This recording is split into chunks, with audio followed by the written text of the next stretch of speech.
Dude, y'all show is freaking.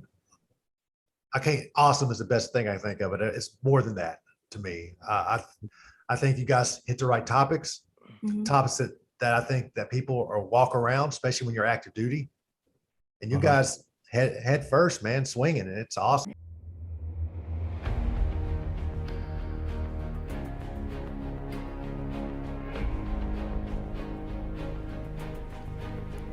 How long have you been in the Navy?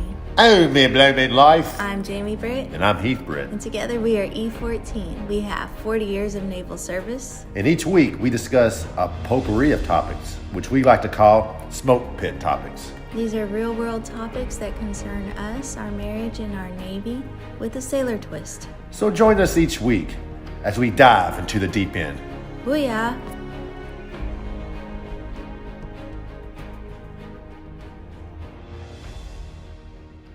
Hey everyone, welcome back to E14 Podcast. I'm Jamie Britt. And I'm Heath Britt. And together we are E14. And to put our disclaimer on the record, the views and opinions expressed in this podcast are those of our own and not the United States Navy or our respective commands. So you can take it or leave it. All right. Go ahead and introduce our guests. Hey everybody, welcome back to E14 Podcast. I got the duo from Permission to Speak Freely podcast. On top, as I'm looking, that's Damon. And on bottom, as I'm looking, that's Damo. Guys, they're active duty senior chiefs, like we said before. The dangerous duo. Or the crazy eights, baby. Crazy eights. And hey, welcome on. Give us the nickel. Hold on a second. I just realized y'all beat us. Y'all E16. And we are. But they're not married, babe, so we don't count. E14. They're not married. Look at the awkward faces. I had a question about that because you're going like when you make rank, like does the name change? No. So yeah, we talk about that, but we marketing involved. All right. We put too much into too much marketing. I can't say too much money, but just too much time and sweat. Hey Jamie, you got to stay at E6, man. I know. I'll just shimmy right out the door. I definitely ain't advancing. That's it. I never put my rank on my Love Me binder ever. I when we had a Love Me binders, I've never put my rank on it because I always looked at it like it was temporary. Yeah, no, that's how you got to do it, man. Especially in your rate. I know your rate was tight. I don't know if it still is. It was tight for a long time. Yeah. For you to make senior chief, and I know you're only 35. Yeah, I'm 30. Yeah. So you have been in a super long time for being an E8. So you're killing it. So dude. y'all go ahead and introduce yourself so we can put it on the recording. Yeah, I'll let Damon start. You go ahead, Damon. Hey, so senior chief, damage control. Been in the Navy about 24 years. Right now I'm at TMIT, TICA material inspection team.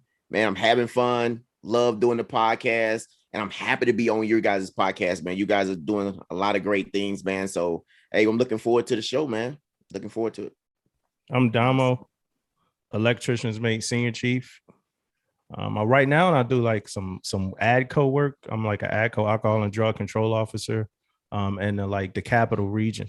Again, like Damon said, I'm super happy, excited to be on your show. And we do a podcast, Permission to Speak Freely, that we really excited about and we like doing. So once again, though, thanks for being on the show. I'm looking forward to whatever we're going to talk about today. Definitely. Yeah, you want to plug their show real quick because Heath has been like fangirling pretty hard. Yeah, man. For this weekend. Yeah, fangirling hardcore. Whatever. Or fanboy, baby. Come on. Boy. No, these two gents act like I said, active senior chiefs. They are on the Permission to Speak Freely podcast, and I love the name of y'all's podcast. I love that. So it's like, are they giving us permission to speak freely, or are we giving them permission to speak freely? I didn't know until it's you guys come on our show and have permission to speak freely. I love that. Thank you. Appreciate it. That was all Damon's brainchild. Yeah, I was gonna ask, how'd y'all get started with your podcast? Yeah. Well, it wasn't me either. Like Damo was like most definitely the brains behind this thing. Don't even get that twisted. But mostly, man, me and Damo was stationed together, right? So we used to stand watch together. So we used to always have these I'm talking about great conversations with sailors coming in and out. We stand in CCS, right? Central Control Station. So we always in there. Sailors are always in and out. Sailors stand watch with us. And we always talking to them, always asking them questions, always how they feel, what they doing, and all this type of stuff. And then one day, Damo was like, man, we should do a podcast. And then I was like, it like went from there. He's into like the media stuff. Like he's really like, he'll talk to you guys about it, but he's really into media stuff, got degrees in it and all that type of stuff. So it kind of like flew from there, man. I'm just hanging on for the ride, man. You know, and I like, and then of course I like talking, I like leading sailors. So it kind of like right up my alley to get on and talk about stuff like that. Definitely. Awesome. Man, and if you haven't heard, for our listeners out there, it is just sailors coming on and speaking their mind. But the questions that y'all ask, I think it's Damo that. Do you write the questions? So every now and so, I mean, we both write the questions, right, Damon? We both write the questions, right? This is like completely honest, Jamie. Like, so a lot of times we write topics, but for the most part, when we have guests, a lot of the questions are not written. Oh, okay. Conversation. It seems like they are, because I was a guest on y'all's podcast and it seemed like they were, and you were like, well, I got one more question, and I was like, oh, he must have like a book full of questions. But that, I mean, they were very thought-provoking. They're very good questions. That was a good episode. Very good. But that comes out of the flow of the conversation, and then it comes out just the general, like, yo, and I know we might get into it a little bit later, but it's a thing that we have a goal at this point now, where you got a certain group of sellers and a certain group of sellers, and somehow we need to meet in the middle, and that's like a thing that needs to happen with the state of current affairs and stuff like that. So I think a lot of the questions just come out of the flow of that conversation. The most that like, if you listen to the podcast, we got episodes where it's just Damon and myself. Yep. On those episodes, a lot more is like actually written out as far as the topics and the things we're going to talk about. But whenever we get a guest like you, I mean, that's just you're going to say something that's going to make me think of something, and then that's just going to draw up a great conversation. Yeah. That's how kind of we roll too. Yeah, definitely. So let's get into it, because I know we spoke on the previous end, and this was what's going on. Current events of the Navy is the George Washington. We've had a lot of sailors that we've lost recently due to mental health issues, suicide, and this has made national news. This has made, just a lot of people turn and look and stop and look and say, what's going on in the Navy? So that's kind of what we wanted to cover today, was mental health, suicide, and then just kind of what y'all's thoughts were. So, well, how do you want to open it up, Heath? I want to start with the elephant in the room. So Mick Pond taking a lot of shit for this. We see the memes and everything else. Well, to start it off, he hadn't said much, so that when we started talking about this podcast, we were kind of hoping for a little report to come out, or some sort of like quote, I don't know. But then things took a turn. Yeah. What was it? Just suck it up kind of attitude that sailors got from what he said, even though he didn't say that. And I did a little reading, because something like that interests me. Even retired, I'm gonna spark my interest and at least do a little look into it. Mm-hmm. And do you think maybe, I don't know, I listened to that episode y'all did on it. Do you think people expectations are being set, or somewhere there's a communication between the Navy and the most junior sailor? Because it's usually a junior sailors that you hear about, right? That make the biggest noise. And I just sometimes, or do you think they're expecting too much while you're in the yards? That's kind of where I'm at. Damn, you got something? I look at it as, so it is a big difference in sailors now, and probably when the Mac Pun was in and he was on ships and stuff. But the difference is now is that we're more vocal, right? Everything is more vocal now, and they are talking now a lot more than we did when we was in. Yeah. Right. We was kind of like one of those things. Okay, Mac Pun said this, or our chief said that, and it was a go, right? Done deal. But now it's more vocal, which I like. No doubt. I like people to be more vocal, because I also I'm a big fan of more ideas can be a better way to get shit done. You know what I mean? Because the way I do things may not be the efficient way, or may not be the right way. It could be done better, right? So Damon, Um, along those vocal lines, are you seeing it more from like E6 and below? You seeing it more from Yeah. all ranks? Or what? E6 and what I'm getting at right now, I'm talking about E6 and below. Okay. I think most definitely E6 and below is more vocal now than it was a little while back.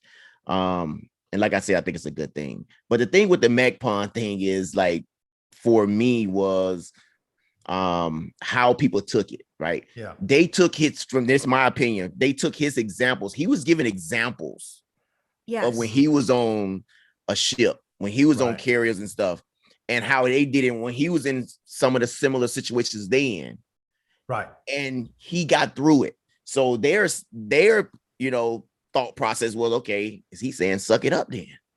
You know what I mean? Because I did it. I mean, you can do it. Suck it Right. up.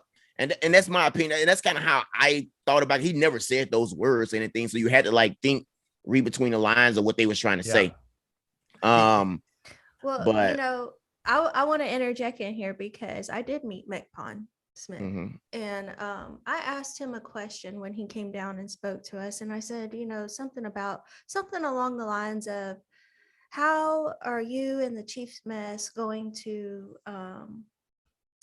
it was focused on morale, right? So what plans do you and the chief mess have about lifting morale? This was during the pandemic type situation.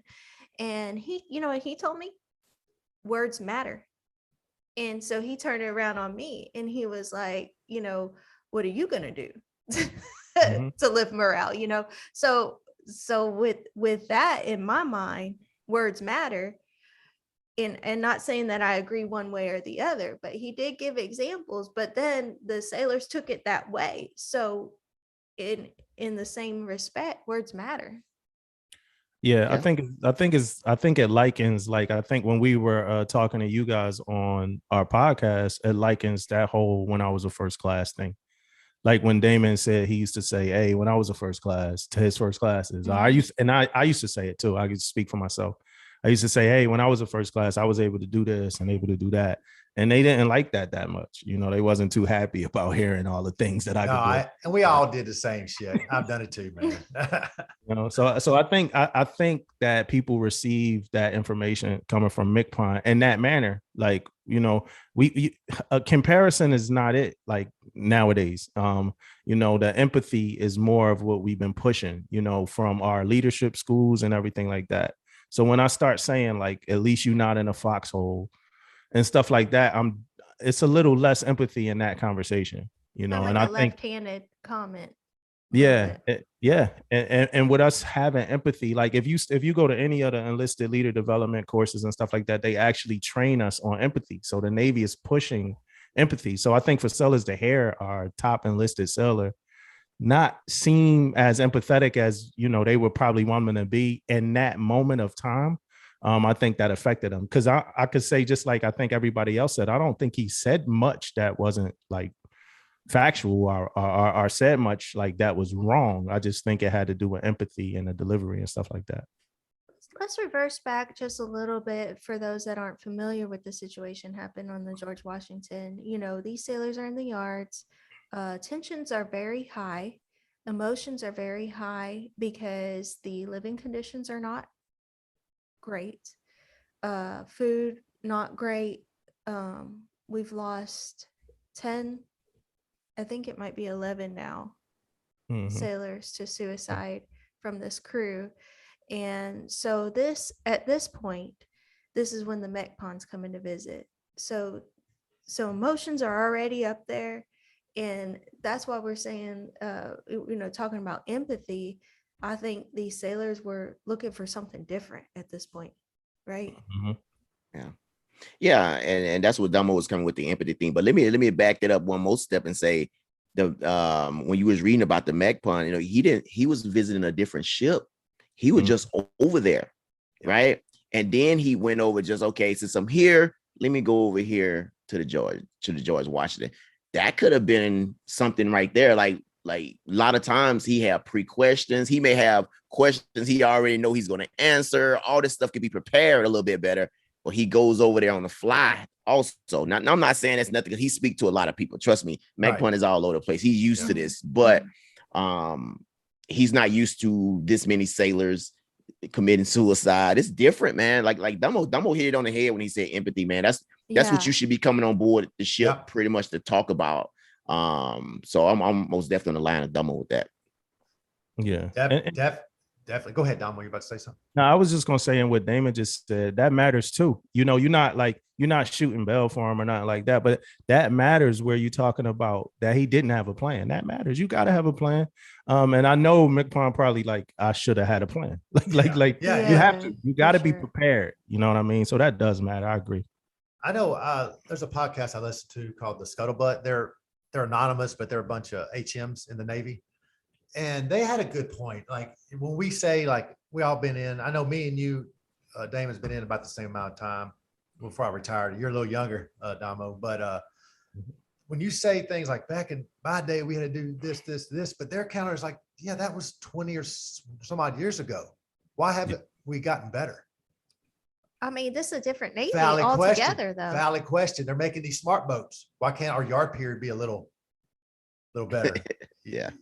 You know what I mean? But you know, and I know we talked about this a little bit on our podcast too, but guess what, man? When the media hit this shit, stuff started happening, right?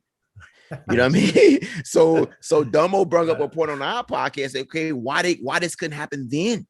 You know, once the sailors start talking about this, why it couldn't start happening then? Now, since the freaking Navy Times had hit them, oh crap, let's get these sailors off the ship now. Let's do this, let's do that.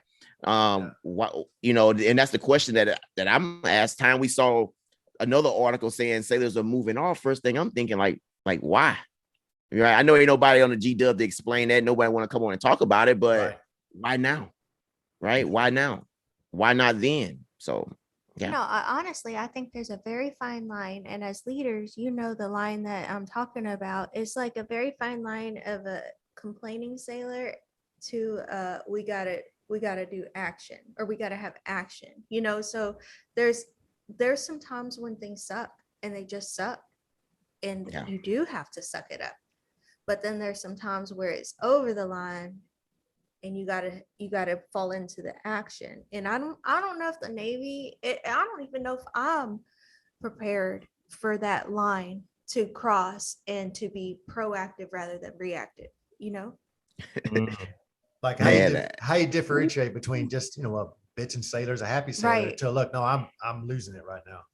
Yeah, it's blurred lines. And that's why in the very beginning, when we started talking, I was saying something about meeting in the middle, because that's something that has to happen. We got to meet in the middle, because the primary goal, I would say, as a military thing would be to, you know, protect our country, kill our enemies, defeat our enemies, and, you know, everything like that. So I would think every single sailor or every single service member would want to die, would feel like they were able to die for the country, to put their life to kill and die for the country. If you can't kill and die for the country, or you don't want to, or you're afraid to, or you whatever, I don't think you should be a service member, because that's our job. Right. You know what I'm saying? So, and I don't know, like I say all that to say, do we think that 100% of the people right now in the Navy, that's where we are they willing to kill and die for this country? Yeah, I mean, that's a good point, man. That's what y'all think? $1 million question. I don't think so. No. Oh no, most definitely not. No. Most definitely not. I can tell you from a recruiting aspect, the people that we're talking to right now, I'm not dying for this country. Yeah, they'll come out and tell you that too. They got no problem with telling you that. Get out of here. I'm not happening. Not happening. I say all that because I think it magnifies other things. I think when you get people that's not willing to killing and dying are like two of the biggest decisions you got to make or live with, you know, in your life. So I think when you get people that's not willing to kill and die for the country, other things are magnified, like things that might not be magnified by a group of people that's willing to just kill and die for our country, you know, outside of everything else that happens when you're in the military. You know, that makes a lot of sense what you just said. It sure does. That's an awesome explanation, man. Yeah. Hey, I always I falls on the side of helping, though, regardless of the blurred lines and all that stuff. But I'll never put it on myself either, though. Like if a sailor saying this or saying that, I can even think that they just trying to get out of something, right? That's Yeah. that's kind of like our first thing. They Yeah. trying to get out of something, right? But that's my time then to probably pull my little team together, my little leadership, along with the, whoever, and we're gonna talk about it, because I'm not gonna be that guy. Yeah. I'm not gonna be that guy to lean on and say, oh, you got to suck this up. I'm not gonna be that guy, because something happens, then that's on me. Right. So I'm never going to be that guy. I would rather a sailor leave the ship and me be undermanned than freaking something go out there and happen to that sailor. So I'm always going to fall on that side of it. And the lucky thing about it, though, man, the good thing about it is what some leadership can't do is get on the deck place and do the job too. I got no problems with getting on the deck place. I don't got no problem with losing if I lose a sailor and now I got to go back. Turning wrenches and stuff like that. I got no problems with that. I'm right. glad you brought this up, because I want to take it a step further, because we're not just talking about, I don't like the food or I don't like the living conditions. We're talking about mental health issues at this point. So like, I would like to hear from each one of you, because all three of you, because you're all senior chiefs, but what, like, I've had sailors under me that have been dealing with mental health. But at what point do you say, are they trying to get out of something, or do I need to let them go? And that is a tough decision. And can I go first? Can I go first? Please. Yes. My take on that is that I'm not qualified for that. Damn right. Right. Yeah. I'm not qualified for that. So I need to send you over to medical, and they gonna determine if I let you go or whatever the case may be. I never put myself in that predicament at all. I send you get medical help, and that's kind of my job to do. I don't need to determine if I don't. Are you good? You're not good. You suck it up. You trying to get out of it? I'm not even going that way. That could be a whole nother case too. You start talking like that. So let them go get help, and we'll carry on after that. Yeah, definitely. Yeah, I always say like that, I'm an electrician and I'm halfway decent at that, right? That's always my quote for that. I'm an electrician and I'm halfway decent at that. I am not a mental health specialist. My wife is, but I'm not, and I can't do anything. I was talking to a friend of mine who recently retired. He called me after all the G-Dub news and stuff going on, and he was like, and I was like, hey dude, like I could potentially be working in the division by myself if every single one of my sellers said they had a suicidal ideation or something like that. Like I would potentially be working in the division with nobody else. Because I can't make that call. I don't want to make that call. The best thing I could do is be supportive of what somebody's saying, because the last thing you want to happen is for you to be like, oh no, you bullshitting, and then like something really happens on account of you doing that. Yeah. 100% right. One of real quick, in the whole mental health thing, one of my biggest jobs is when the sailor come back. Not when the sailor when they come back, man, all the rest of the sailors in there digging, or all the rest of the sailors in there saying, oh, you trying to do this, you trying to do that. Me protecting the house was one of my biggest jobs. Making sure that people ain't creating a toxic environment down there. Yeah. And sometimes that can happen, so that was one of my biggest things, is talking to the division, making sure we all on the same page after stuff happened and stuff. So yeah, right. Yeah. That's a big part. I didn't even think about that. Well, that's kind of what happened to you in your situation with your sailor that committed suicide. It was like once he came back. Quick story. Yeah. Had a kid come in. I was at Naval Air Station Kingsville, Texas, South Texas, where they trained the jets. I was stationed there. Oh, you're in Kingsville? Oh, nice. Yeah. This was 11 to 14. Anyway, I started out as the divisional LCPL, went up to departmental. So I ended up having like all these different rates underneath me that I never dealt with in my career. Well, ACs, air traffic controllers, I had, and usually really good bunch. We had this young kid come in, checking into the command, and he always had to see me. And I was like, hey man, what's going on? And he broke it down. His brother has cancer and he needs his bone marrow. He needs to go home for whatever. He just being honest with me. And I was like, okay, man, shit, let me wrap my head around this. So we got together, gave him 8 weeks of just, you're at a recruiting office. but you're taking care of your brother, The right? hums. TAD. Yeah, hums, Yeah. kind of like a hums, but it was like sharp fused. Anyway, he comes back and I'm like, his brother's doing good. I'm like, cool, man. Awesome to hear, blah, blah. And I said, you ready to get to training, huh? Because they have to do a lot of training. And he was like, I want to go back. And we did the whole ram and roller. We discussed it like, look, he's doing better. He needs to get trained up. He has to get qualified on his job. Anyway, he flips out. We put him in we sent him to professionals where they put him in a room over a few days, said it was fine, came back, committed suicide. That still haunts me today. Because when he came back after those 8 weeks, I was like, it's time for you to go to work, bud. It's time to, take your time. I mean, we'll work with you, but you got to start getting qualified. So, I feel responsible. It wasn't just me. Everybody was on the page with me, but yeah, that haunts me today. And still think about it. Yeah, that's tough, bro. 23 years old or whatever. Yeah, young kid. It's just there's no right or wrong answer. There's no right or wrong way, I think. Yeah. It's not. And I think that's why you kind of got to go with something that's going to help you sleep at night, Or look yourself in the mirror. Yeah, something that's going to help you look at just because it's none. And I was just thinking about it, like just listening to the question that Jamie did ask earlier, and then listening to you, it's like who expects more out of who? Do the junior sellers expect more out of Chiefs than Chiefs and our senior sellers, even can do? Or do we expect more out of them? Or do we expect, more out of each other, or and whatnot? Because everybody, man, like we are human and we all make mistakes. And I think everybody should be able to give each other the grace for that. I think that's that's one of the hardest jobs of being in a leadership position, is like knowing how much is expected of you. You can't slip, you can't fall, you can't bust. Can I curse here? I don't know. Yeah, please. Yeah. Okay. We fucking encourage it. There we go. You can't bust your ass at the command picnic. It's like, oh shit, you see EMC just fell, slipped on a hot dog. Better not bust your ass at the command picnic. Your ability as a chief might get, and I'm saying this in jest, but your ability as a chief might be judged by that slip and fall at the command picnic. Yeah, man. Sloppy. But what I'm saying?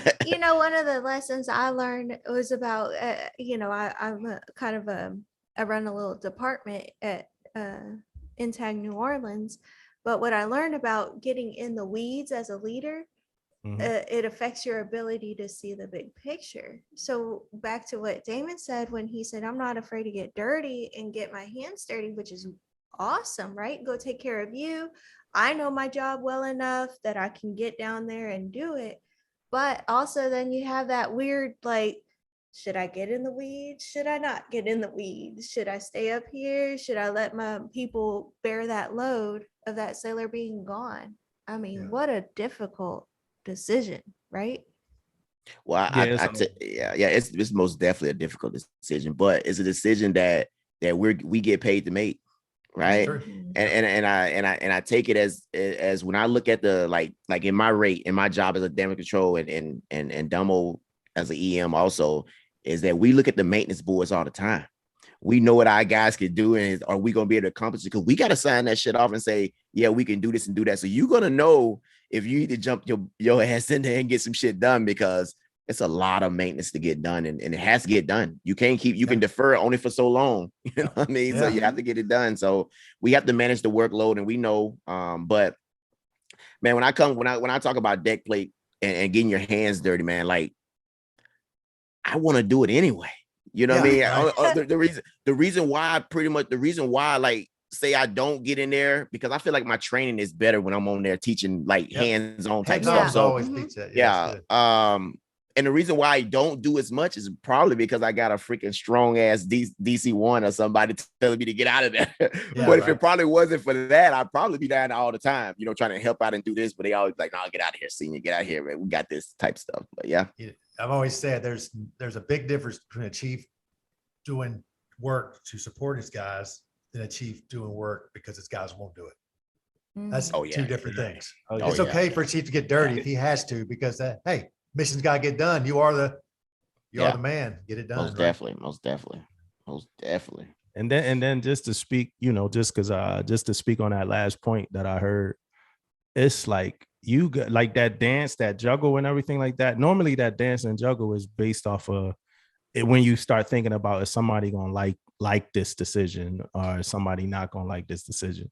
And the seller had to tell me, a first class, man, love him to death. I will always love him. But he had to tell me one day, he was like, hey, Chief, this back when I was a chief, he's like, hey, Chief, I'm gonna tell you straight up, everybody not gonna like you, and that rocked me. You know what I'm saying? Like I never dealt with it. I was like, and like even now that y'all got a podcast, we got a podcast. So even now I'm dealing with it's like, yo, everybody is not, I took me and Damon talks, oh yeah, this Master Chief heard this. And he was like, it's like, yo, everybody's not going to like, everything that we do, that's a part of being, who we are, so I look at like, for instance, like look at like Kim Kardashian, right? She got some of the most followers that you could have on like Instagram. Yeah. But like the most I ever see about her normally is like negative, like comments. It's never good. It's never good. But she got look how popular she is. So it's like, it's that juggle that we pay a lot of attention to the bad thoughts and the bad reviews and the negativity, where I think a lot of the positivity, it just goes by the wayside. That's like the norm. You know what I'm saying? Think about McPod. As many commands and as many sailors as he spoke to and all of this stuff, you never hear where he's at or what he's doing. But he says one thing that sailors take a different way, and now he's national headlines. You know what I'm saying? Yeah. It's crazy because he went to like a ship like the next week, and I saw somebody posted on somewhere on Facebook. They said, "Hey, McPod was here, great visit. Everybody loved it. He went around, he talked about," and and people was like, "Oh, did he tell you to lower your standards, or are your standards?" No. He came to the SCA when I went. He's a likable dude, definitely. Mm-hmm. He seemed like he's talking to us like peers when we're in the SCA class, and it was a good visit. I enjoyed meeting him, honestly. Yeah, that's we just took over. Yeah, I got a question for you guys, man. All right, I heard y'all's episodes. Like, if somebody calls you chief instead of senior chief, do you correct them? Remember that episode? Oh yeah. You were talking about that's the same episode, Dom, that you had a pop top for that 06 that was walking with his wife. Oh yeah. You ruined his game. He's a senior. I was like, I was laughing my ass off, man. But I never corrected him, man. Yeah, no, not for chief. And I thought because a few people talked to me about that, but not for chief, senior chief. That one was about the rate. The rate thing. No, I know, but at first it started out with, do you correct him or not? It was kind of a question. Oh yeah, you asked me. Yeah. We both said no, but I think Damon said like he like every now and then. he points to a shit. Yeah, look at that. No, chief at that for me, it's like after you make chief is whatever. I could be a master chief and somebody call me a chief. I'm a chief still. That's kind of. And like prove like for me, like no, I'm a senior chief. No, I'm a chief still. So I don't correct people for calling me every now and then. Like if it's like if they talking to me and like they shoot out like 20 chiefs. Hey, chief. Yeah. I might not correct. Devil's advocate here. That star is small. Yeah. That's why. Let me get my magnifying glass. Yeah. You're right. It is. It really is. And I don't like. I'm like Dumbo though. Like I won't point. I won't say anything. But if I'm having a conversation with you and we standing there for a minute and you still calling me chief after a while, then I might give him a little, the little point, man. You know what I mean? Like, come on, bro. It's been like we've been here for like 3 minutes now. Take your little tab off. Yeah. I'm already late for a damn meeting. I just gotta get this over with. Come on. Yeah. There's 2 reasons I did. Go ahead, Dama. I was gonna say mine is like normally email. So when I don't know how I make it more visible, but it might be like VR senior. It's like they call me chief 100 times, and it's like, okay, they just don't know that I'm a senior chief, and that happens with people that listen to the podcast. I guess because the vibe they get from me is a lot younger than the older, the more than what age, Damien? 40, the more 45 age, plus. The more age that David delivers. So they was like, hey, chief, so every now and then it's like, do you know? It's like that's what it is. Yeah. You know what's funny when Dumbo said that, man, is when he told me about when the guy emailed him back. I think he talked to the guy about chief. He emailed him back. Yeah, he called it. My bad. EMCS. Well, he thought you were an ET, right? Yeah, he thought I was an ET. Well, that's an upgrade, dog. Yeah, I knew that was coming. I knew it was coming.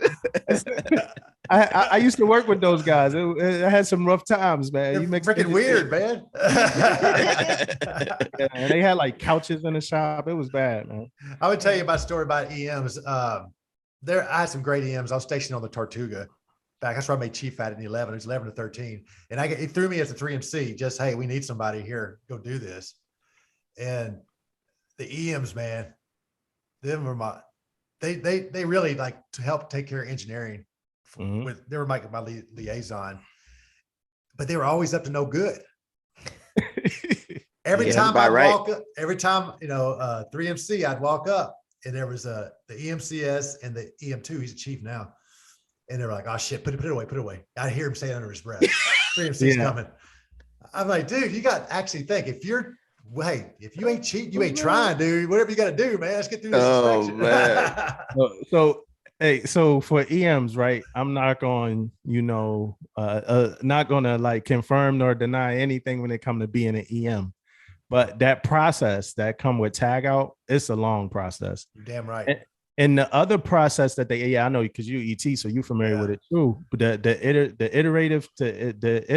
iterative tags or whatever, where you got somebody standing by and you continue to tag out, retag, tag out. Because sometimes when you troubleshooting, you need power, you don't need power, then you need power, you don't need power. So I know a lot of EMs, they like, hey, just stand on. It's not right. You know what I mean? It's not right. Like I could have an old captain listen, like, oh man, but it's like stand right there. I'm gonna turn this off real quick.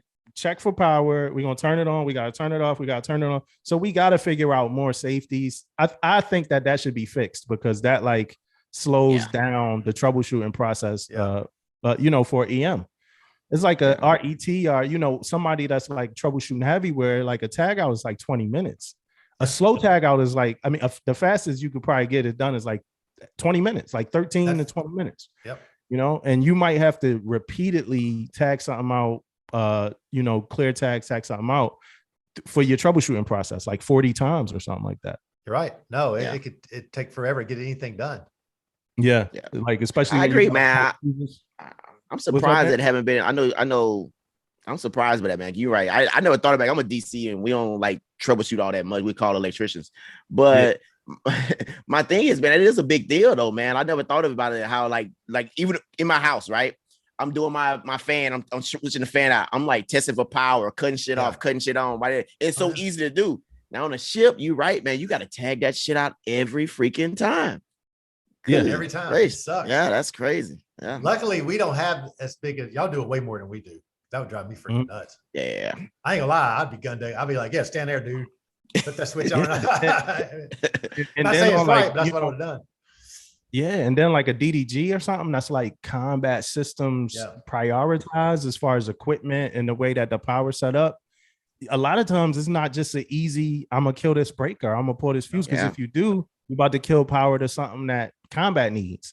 And that's everything. Like it's nothing that power feeds for combat that they don't need, from ventilation to like the actual equipment. So it's like, all right, like now it's like a lot of EMs like, all right, let's just go in here live.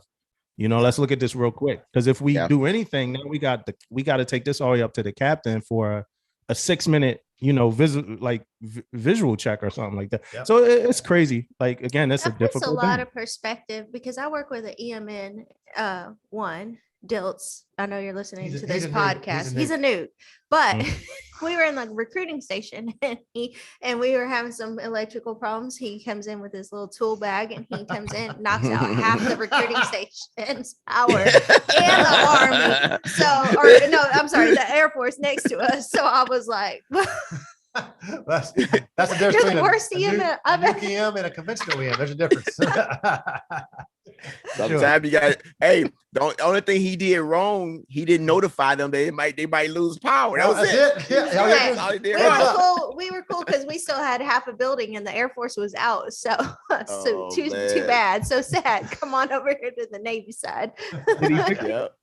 Did he get it Yeah, fixed? he fixed it. He That's what I'm fixed talking it. about. That's what So I didn't know about that story. Yeah. That's Yeah. that's a great story. So, guys, start with you, Damon. Kind of, what's your background? The kind of service you've done? All ships. I know you guys are ship driven. Oh Right. yeah. So so I'm from Mississippi, from the Gulf Coast. So the ships I've been on 3 DDGs, 2 frigates, and I was on a carrier. Right. So Okay. my shore duty. So I was in my first shore duty was actually in Kingsville, Texas. So what I did security down there because at one point I was trying to cross rate the MA. And my point was get there. I was going to do security there. Then I was going to do the easy little process of doing it. But when I got there, man, the MA is a little bit different, man. Yeah. They act different, do things Yeah. different. So I didn't make that move, man. So I end up staying in DC. Then I end up going to Japan after that. Went on DDG over there. Then the other shore duty I was on went to ATG. So I did ATG in Hawaii, man. That's the best shore duty, man, I've probably ever been. Just over there fucking everybody over. I'm joking. Well, yeah, that too. But I think it was the best because I only had like 7 or 8 ships out there. That's good. Like man. if you in San Diego, you in Virginia, you ATG, you got all those ships to go out and do inspections on. So I only had 7 or 8 in Hawaii. So it was a real shore duty. It wasn't captain came in and say, "Hey, you ain't got no ship. You should be at home spending time with the family. You can't get better shore duty than that." Yeah, so that was good. And now I'm on my shore duty now at TMIT, which I just go on the ships, do inspections and on material only though. So I don't have to worry about drills. I don't have to worry about training them. I don't have to worry about that. Just the material of the ship. So that's a plus too, man. I love it over there right now. So yeah, sounds like you got a good gig right now, man. Oh yeah, man. It's just shore duty. So I'm loving it right now, man. Yeah, because y'all don't get a lot of shore duty. Nah, we sea driven. Yeah, definitely sea driven, man. What about you, Damo? I was living with my aunt and uncle in Jacksonville when I joined.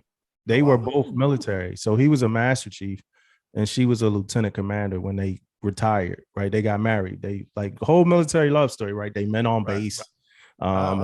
He was a CMC. He actually, I think he was like the base CMC or something at wherever they were. But so they married, and then I was living with them for a while. I just was living with them because had to leave Philly, right? I just wanted to get out of Philly for a little bit. So I was living with them, and just like their lifestyle attracted me to the Navy. So I joined as an EM, right? And I had my uncle coaching me through. So I got like the bonuses. I like everything that you could know, I knew it going into it. You know what I mean? Yeah.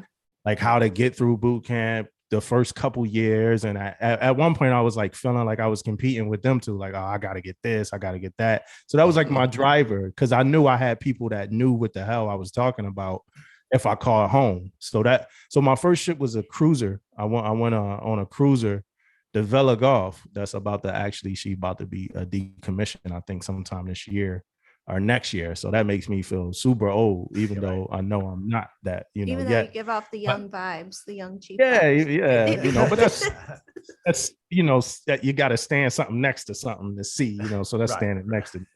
But so after the cruiser, so I left the cruiser and I went to the academy, right? Still trying to stay on the East Coast because I'm from Philly. So I'm still trying to stay on the East Coast as close as I can to my family. I actually got closer because that's Annapolis. I was living closer to Baltimore. So the academy happened. That's where I actually met my wife, Angeline, when I was stationed over there. I left there and I went to Cali because I always wanted to just go to Cali, right? When I was in Virginia, all I heard about was this California deployment, the Westpac, and like all of the places that I would go. So I'm like, I'm gonna go to Cali. I'm gonna go see what this Westpac is like. Cause I think we did like 3 deployments when I was on a cruiser out of Norfolk, but they were all mad cruisers and stuff like that. Right. So I get to Cali and I'm on LCS. We know that those ships don't get underway. So I'm like, all right, so I'm gonna go I'm like, damn, and I'm thinking I'm stuck here, right? And I was working at Squadron. I was on it's called like UPL, like unplanned loss pool, where you a sea duty sailor working at Squadron, but then they send you to ships that need people. And newsflash, like ships always need engineers, right? It don't matter. It's like, hey, what does the rate matter? No, just send the engineer. So here I am, EM1, going to every platform ship, You know what I mean? As far as for the LCS, the type 1 and a type 2 variant. They even got like a pipeline that you're supposed to follow before you even can go to a ship. Yep. They start sending me the ships before I finish the pipeline. I'm like, hey, ain't I'm supposed to? They like, it don't matter. You get OJT, right? So I go on the LCSs, and they got the RCO watch, which is their EAL, and I felt like right before my like surge toward RCO, I made chief. So when I made chief, I was fortunate enough to leave LCS and go to a DDG. And I went to that's where I met Damon at. So I went to the DDG to Peralta. I did 3 years there, and I couldn't wait again because I was finally able to go do the Westpac, do crazy deployment, and then COVID hit, right? So we actually probably didn't lead a pair, for that deployment. So I like all this time been trying to get to the West Coast to go on a certain deployment, and it just didn't happen.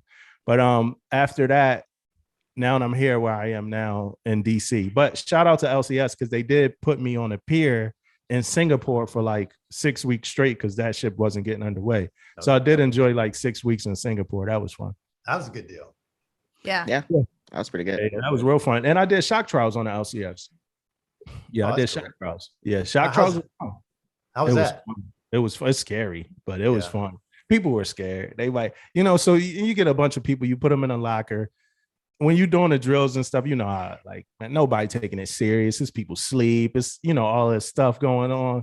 But I was looking at people's faces when they like, when the closest, like they like, oh, T minus. So we went out 4 times actually. So it's three hits, but we went out 4 times because one time it was like sea life, like a big animal was in the water, so they couldn't do it. Okay. So we had to come in and go back out. But the second one was the worst. It was supposed to be the third, but I guess they, it's always some problems, right? So I guess they overcharged it. But it was crazy. So the first one happened. I think y'all seeing like in the news, they found like cracks on like LCSs and stuff like that. But the first one happened, and then we actually did get a crack. Nothing real major happened. We lost a couple engines. Relays popped out of controllers and stuff like that. So we had to run around, pop relays and controllers because you got the fire party ready to go. You got electricians ready to go. You got your fire party ready to go. They set off the bomb not too far away from the ship. It makes for like a great picture. But the real life moment, you just see a whole bunch of people nervous. You feel it. It like makes the whole ship kind of like just like that, like rock under you. And then you go out, you go around the ship and you go investigate. You look for like fire parties go investigate. They look for signs of damage, stuff like that, fires, smoke, flooding, stuff like that. None of that, fortunately, just some relays popping out of controllers and some equipment that we had to restart. Good Hey, stuff. on y'all show, man, I love the part y'all do with the nav admins. I'm impressed. And I don't mean this in a bad way, but most time engineering guys don't really pay attention to stuff like that, the ones that I've known. And you guys are like super in tune. And I was like super impressed how y'all do that. Is it hard in y'all's job? I don't know. I know you travel a lot. I don't know. Is that something you always did as a junior sailor? Or is that when you made senior chief, you realized, look, I need to do this shit? Because it was more or less me. It was, look, I need to start doing this shit. Yeah, honestly, that's kind of how it was with me too. Because sailors used to ask me a lot of questions. Even when I was a DC-1, sailors come up to me, what about this? What about that? Then I found myself always looking these nav admins up. And then I said, man, you know what? This is what we should be doing anyway. Right. So even on the ships, and I don't have it now, but I used to get those messages all the time too. Like come in, I used to read them like in the morning, like you get to work like 4 or 5 o'clock in the morning. Right. You know what I mean? You're going through message traffic, trying to find something that maybe, to put out or whatever. So we used to always look at it. And then what me and Damo do with the nav admins, man, we like critiquing stuff too, though. Y'all do. We like critiquing stuff. So if we find a good nav admin, especially the one about freaking uniforms and all that type of stuff, man, we love that shit, man. But yeah, that's good. Yeah, and I look at it like I look at the podcast like what would have been a good thing for me when I was an E5.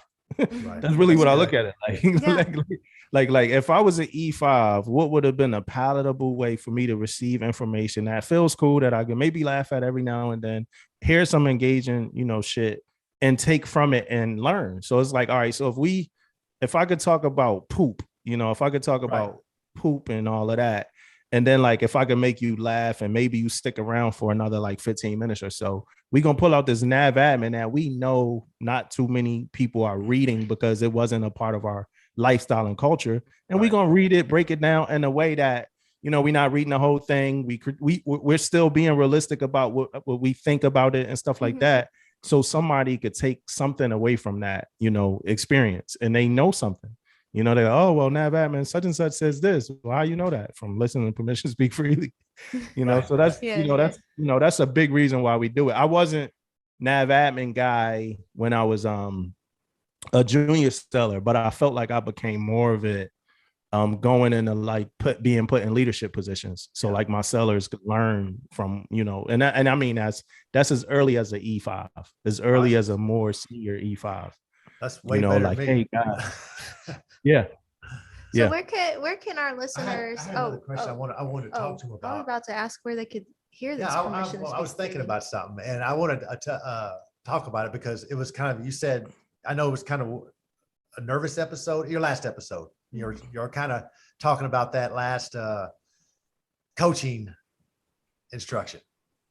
Yeah. Oh, the coaching. Yeah.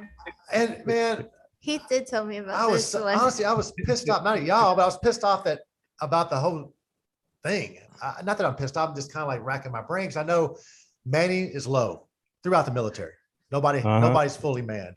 Okay. Yeah. But that don't mean they're slacking off on the work. They're still dumping work on everybody. More. Okay. And I'm being a smart ass. I don't believe this, but is there a group of people that sit around in Big Navy and say, hey, how can we make our sailors less proficient? Know their rate less. No, let's take them out of the work centers and send them to meetings and learn how to be a coach. Now, I get the mentoring. Mentoring is important. I've always thought that. It don't have to be as formal as Navy makes it, but any kind of mentoring is super important.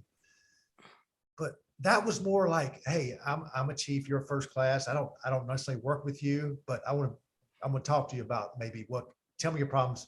Let's see if we can't work it out together. Why can't we just do that? That was so informal, GMT type of situation where everybody learns how to be a mentor and everybody learns how to share. But they want to throw in coaching now. Yeah. Yeah. But what kills me about coaching is that they're throwing all these mandatory hours. Yeah. It's great. You have to do before you're coaching. And I get the last thing I do is Sapper VA. I understand Sapper VA's training. You're doing some serious shit. Yeah. But coaching? Yeah, you're right. The time. I mean, do you have time to do it and all that type of stuff? And then I guess one of my biggest things is I feel like most of that stuff is already in place. We're just not using it. You know what I mean? So a lot of stuff be already there. Just something we add more to it. And now you're making stuff mandatory stuff. That's another big deal. You know what I mean? Making it mandatory. But yeah, man, like you're correct. You're right on board with it, man. Like how in the hell we can't even get the shit we got doing right now. We can't get it done. So how in the hell we gonna add more shit on our plate to get it done, especially in the fleet, man? You on shore duty, like I said, shore duty, yeah. We can coach them up. We can probably make these mandatory hours. We can do all this. But on them ships, it ain't happening. Nope. It's just being real. It's just not happening. Even though you may see some paperwork that says it's happening, it's not happening. Telling you. Yeah, and that's the hard, reality of it all. Yeah. That even though you might see some paperwork that says it's happening, it's happening, man. And hey, Heath, like you're saying with this whole coaching thing, man, and in my opinion, and that's why Damon always say, like, where are these boards happening at? Where they talking to these people and these people saying that they need something because I want to sit on it or he want to sit on it? Because it's like, who's saying we need this? Like, where is this coming from? You know? And I think we as a Navy need to just go get away from the check in the box mentality. So, let's get some stuff that's like real and fruitful and spread it around the fleet. And everybody should know this information, not one person that went to a class. Yeah, I'm glad I got y'all's opinion. I'm glad to hear that because you guys are in some tough, hardworking rates for sure. And you guys see because you guys actually are always in the shit, working your ass off. And hey, now I got to go to a coaching meeting. Yeah, it's like bullshit. It's like, how many things gonna take us out of our job? Like, how many of these things gonna get us out of our job to do work? And then the only thing that's piling up is the work. And then we wonder why sellers want to leave. We got deserters. We're gonna talk about that on one of our next episodes. The Mhm. number of deserters are like super high, higher than like the last 4 years. Like, cause it's Wow. like how much more, like I'm at even at work now. It's like, yo, how many mandatory items, and I'm a senior chief, but how many things we gonna make mandatory that I have to go to? Like we said, I'm an SEA, so it's like, hey, yo, we, prioritize SEA. You on SEA, we understand how, Right. and it's other things I could have done. I could have went on leave stuff. I'm like, no, I'm gonna go to work. But it's like, yeah, but if it's mandatory though, we do kind of want to see you there, and that's from the Navy side, not the civilians I work for. So it's like, but then I'm looking like, I'm like, damn, oh shit, like everything is mandatory. Like, Yeah.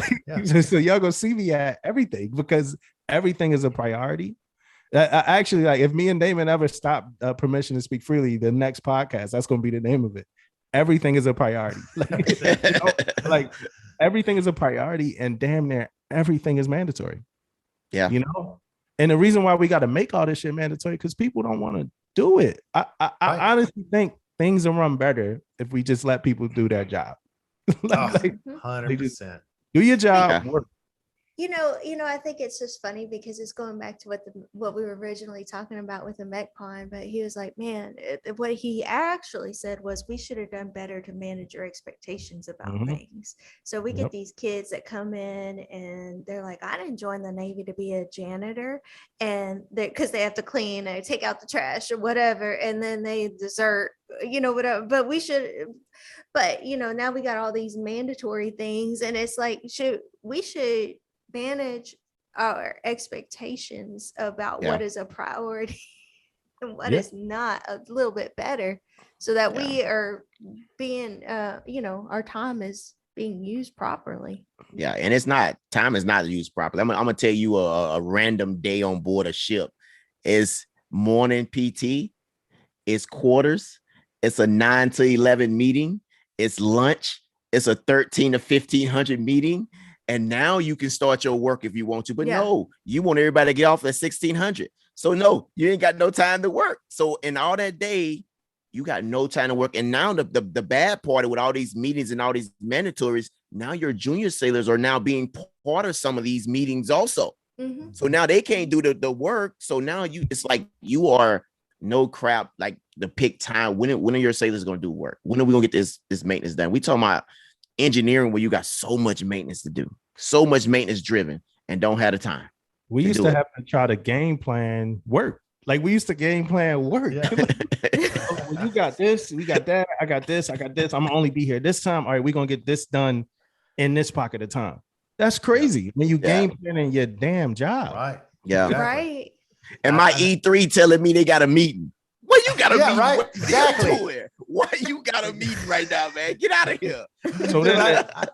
So then the two things that we talk about lacking in, right? The two things we talk about lacking in: training, right? And celebrarization, right? Training and like general mentorship. That's why we trying to get coaches and stuff like that. When do we really have time to do all that stuff? Yeah. If they put more time in your day, you'll have more time in the shop doing it anyway without a label on it. But now you're going to 8 hours, 6 to 8 hour meetings a day, or 4 to 6 hour meetings a day away from what you're there to supposed to be doing, leading a division. Yeah, I call it the conveyor belt. That's what I called it every day at work. Like, oh man, I'm gonna get up and I'm gonna just get on the conveyor belt and let the POD drive me through, my day until the end of the day. And that's why a lot of even chiefs, I don't know how Damon does it. Like this dude never burns out, but that's why like even chiefs get burned out. Like I see chiefs like and people thinking like, man, my chief don't want to. It's like, yo, your chief is burnt. Your chief had 6 meetings today. Now they got to review the 3M books. It's a fourth division. Fourth division. It's like, what the hell? You know what I mean? So and then your sailor's like, Chief, I sent you that leave chat. Like, why you didn't approve it yet? You know what I mean? I'm on it right now. I'm going right now. No, I'm on it. I'm about to press the button now. And I tell everybody, and captains, a lot of captains, they might listen and be like, no. But I tell everybody, I'm like, hey, if you send something to your captain, be prepared to like maybe remind your captain that you sent it, or be prepared to shoot an email to your captain like, hey, skipper, whatever, I just physically sent this. Here's electronic confirmation that's coming your way, or something like that. Because imagine like if a chief of one division got all of this to deal with. Imagine how much a captain got to, look at. I can't imagine. Yeah, that's Wow. facts. Crazy, man. That's not counting the ship when you have all these 3M spot checks to do. That's 3M's a beast in its own. It was when I was before I retired on the ship. It was crazy. Yeah, it got crazy. You said you were a 3MC, right? Yeah, right when they changed it to That's the new instruction, man. That's Yeah, a lot where too, it's like, man. we had to do what, 2? We had to do 2 a week. Like, Yeah, it was ridiculous. It was Spot checks start driving the division because depending on how many Yes. people you got the validation spot checks, you got spot checks. So you gotta do one with your division, you gotta do one outside your division, but then the first classes Gotta had do one. Yeah. that's on the watch bill. It was crazy. And then don't miss one. No. Oh, don't miss us. But you get get called canceled. out. You get canceled. Yeah. At our command, it don't matter if you're a chief, whatever. You getting the counseling chit from 3MC. Yes. If you get ain't counseling chits. if you ain't do Yeah. You better stand outside. You better stand outside that office. Have parade rest. It's crazy. And then they wonder why these spot checks, like, and then you wonder, like, it's a lot of people not doing these spot checks the right way either. No, they get through Yeah. it. They're just Oh, pushing yeah. through it. Yeah. I remember. And then I had DCPO, so that's another 13, 14 spot checks too, man. ER09, baby. Yeah. Oh. Yeah, man. Dude, I it took remember me we 2 had days to do the AER on that. Oh, I'm sorry, Damon. Go ahead. no, I was listening to you. I said it took me like 2 days to do the AER on that damn thing. On the On ER9, yeah, that's a beast right there, man. It's a beast. I remember we had a spot check. I ain't gonna say who it is, right? But it was a previously enlisted officer, right? They came to my division to do a spot check. That's on the last ship. And I'm like, all right. They went over the card and stuff. And I left after that. Like, I'm gonna leave. I'm gonna let y'all, go do the spot check. I was like, just call me when y'all finish. 1 minute and 30 seconds, man. I just made it to Tool Issue, man, on the destroyer, right? So it ain't that far. It's up the ladder where I was down. It's like, hey, Chief, come on back, man. We just that quick. Oh man, because you're right. You can't get through step 1 or 2. If you mess up something like step 1 or 2, you're done. Check this over with, man. They did the full check. Okay. It was like he saw it. He Oh, I got you. I was like, so he ain't need to see step 1 through 45. Nah, yeah. Good check. Done. Best in the Navy. Then people be scared when the inspectors come because it's like, yo, we ain't been doing this right this whole time. Yeah. Right before the inspectors showed up on board, like the week before, I got every Tom, Dick, and Harry saying, hey, Heath, can you come over to Chiefs? Freaking officers, hey, Chief, can you come over here and show me how to do this? The Divo spot. Yeah. How to write a job. Dude, all that stuff, man. You're right, man. Yeah, I showed a couple senior chiefs in case you get called. This is how you do a job. I mean, it was like last week. Yeah. How you close out a We've been prepping this ship. We've been prepping it for this ship for a year. and you're not telling me. It's sad, man. I think the roughest day on DSAT was when Damon and them gave us the test, man. When you gave DSAT, they gave DSAT a test. And the training team, it was rough. Yeah. Hey, trying to get up out of there. You should have saw them faces, man. I handed out that test, boy. Woo, everybody like, whoa. They were like, whoa. What's going on here? Was it like a damage control, like 303? Or like it's different? It's like LOK test. Oh, okay. Yeah. Level of knowledge, man. It might have been 303. I forgot which one it was, but it was pretty much just a LOK, and it was rough. Yeah. It was a rough one, man. I was hoping it was a Charlie Fire or something on the ship so I could go, but it wasn't. Yeah. Take that. Those LOK tests on for DC, man, they pull them from everywhere. Like you might get a question that's not even DC. You know what I mean? It's like when you pull them, like LOK might even be DC. It's like it's crazy. Fucking like radar question on an ET. Yeah, it's crazy. But that's more on Jamie's point and everything we've been talking about now with the standards. With standards and stuff. Yeah. Oh, I'm glad you said standards. It reminded me of something. Our chiefs, some of the ones you see, I'm not dogging on my brothers, but I noticed this as a trend as I'm getting out. They don't want to piss off a sailor by squaring him away if he's a jacked up uniform or whatever. Do you find less chiefs doing it than when we were younger? Yeah. Yeah. Most definitely. We can name several ways and several different things on why. Right. But if I want to point at one thing out of probably 15 things on why we don't correct them like we used to is because, and I'm gonna be honest with you, man, I think we are making, like, I just saw the other day, man, we got a senior chief that just made it in freaking, I think 8.5, 9 years. Oh yeah. Right. Seen that before. So the and I'm getting at here is I think we're like, they are making chiefs so junior now. They're the same, they peers when it comes to age wise. You know what I mean? So it's maybe a little bit harder when it comes to leadership. They don't have the experience. They don't have a whole lot of things that this guy's been in doing this for a long time doing it.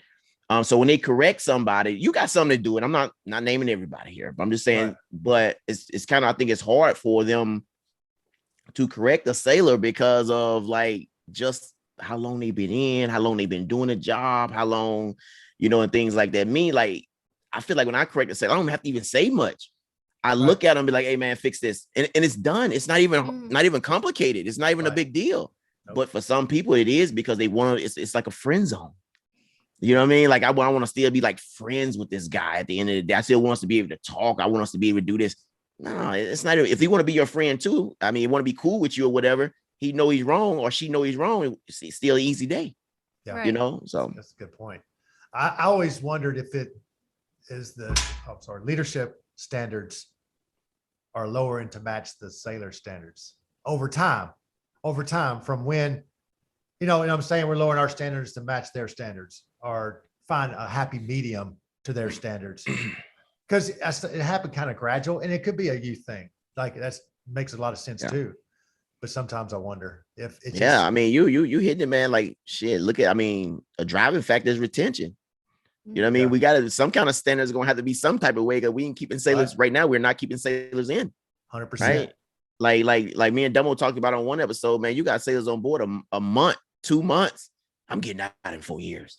I'm getting out at my end of my list. How you even know you just got here? How you know how bad the command is? Like automatic. This is happening now, man. So yeah. I don't know. And that's why I said you got to meet in the middle. And that's why I keep saying, like, it's some way it's something that we got to do to meet in the middle, because nobody's right, nobody's wrong. It's just different ways of.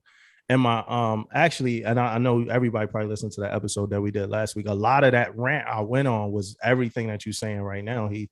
But something that my sister told me about my nephew, like one of my nephews, I had a little issue with one of my nephews, and my sister was like, and I was like, I don't really want to talk to him because I don't want him to like disconnect from me or whatever like that. My sister was like, well, you're the adult.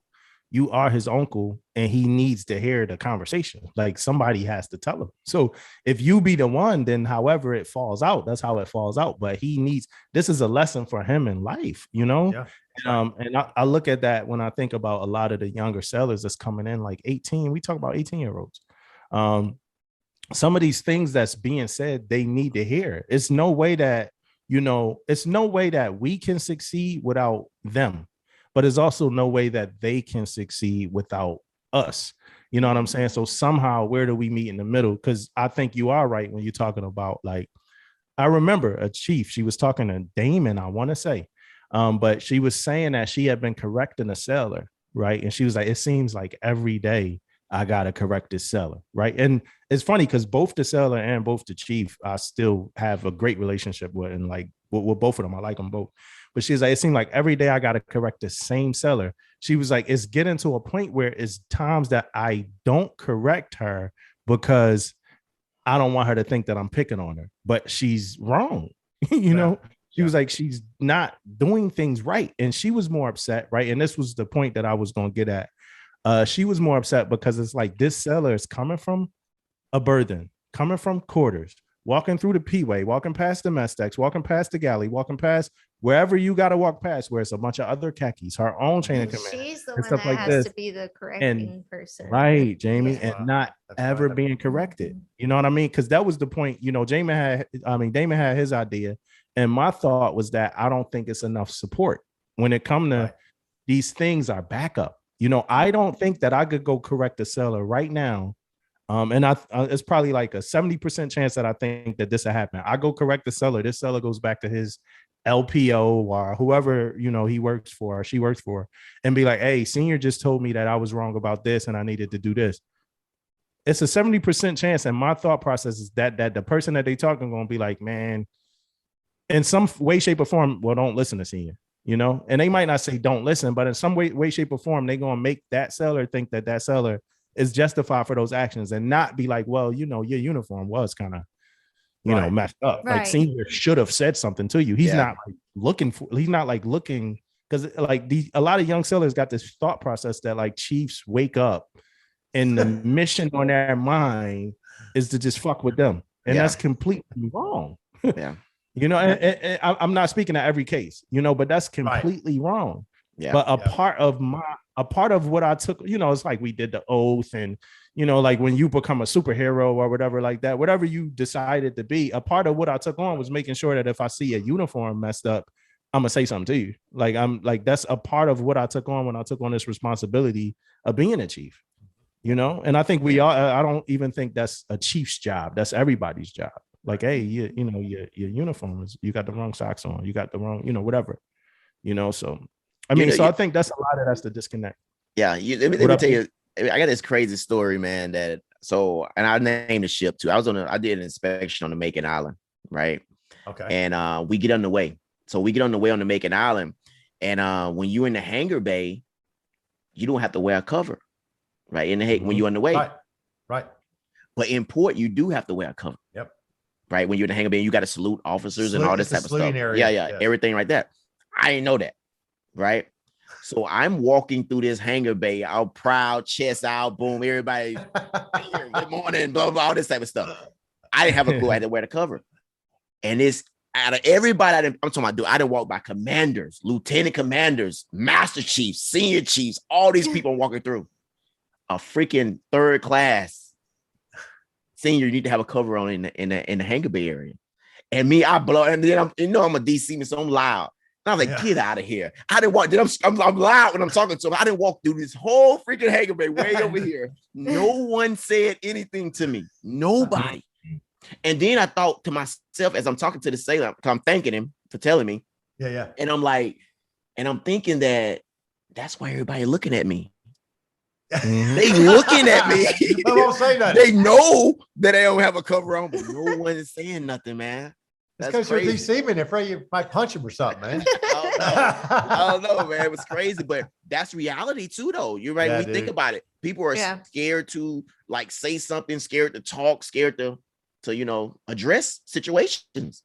Right. Yeah. And I've seen people watch on their phone and watch several khakis walk right by them. Yeah. On his phone. Crazy. Yeah. It's great. Yeah.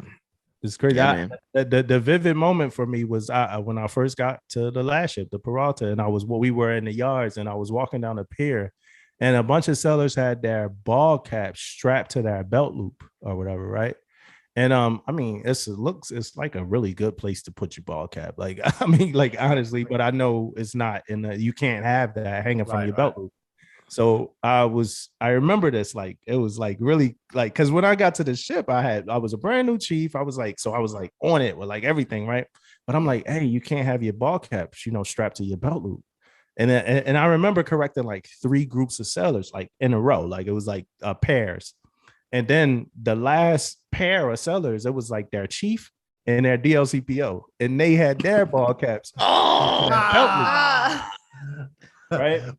And then I was like, the system is fucking rigged. I was like, it's over. How can I sit here and correct all of these sellers if their khaki is doing the same exact thing or whatever like that? So as much as I go and correct the khaki, it's still like, for what? At the end of the day, they're gonna do this tomorrow. And the next day. They're gonna do it 10 minutes after you walk out. Yeah. Right after. I remember being a junior seller and telling the chief that, like, hey, right after you leave, I'm gonna go and put my headphones back in. Or they would walk by you and they're like, this guy. Like super asshole chief. Like, who is he? What is he doing? Yeah. Yep. So before we end, I have a question for each of y'all. And it's the same question. So Damo, who's the one person in the military, in the Navy that made you want to stay in?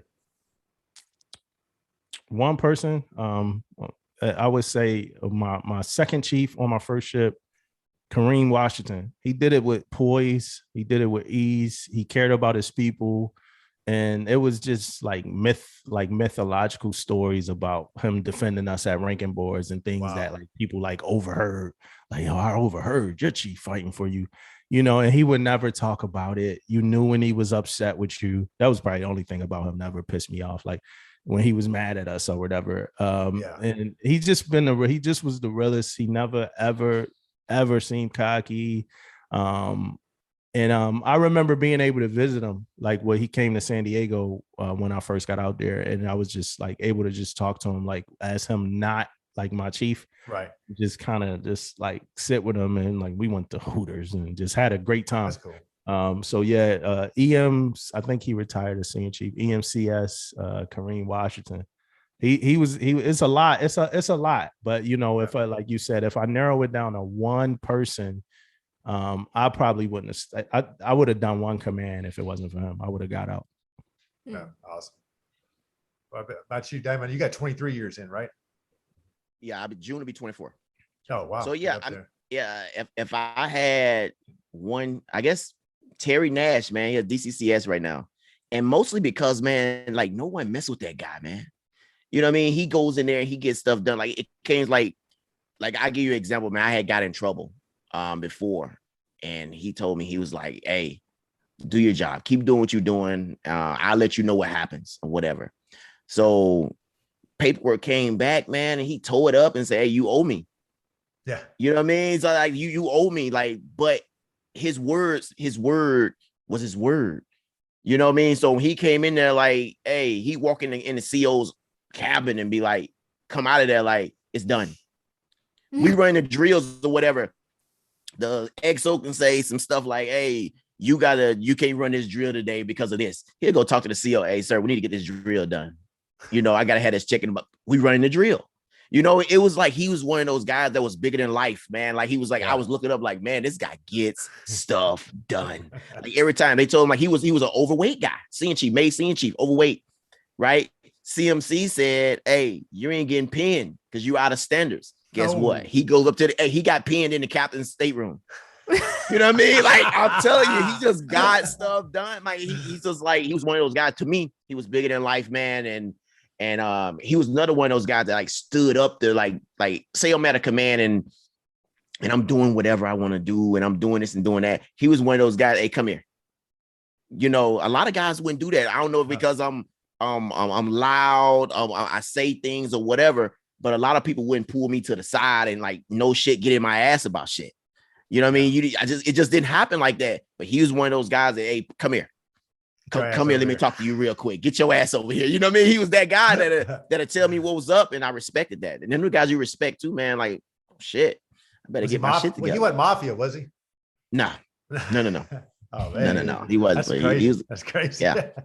So he was one of those guys, man. But like Damo said, man, that's a lot, man. Like even not even senior guys, man. That's a lot of junior guys. Was another reason why I stayed in long as I stayed in now.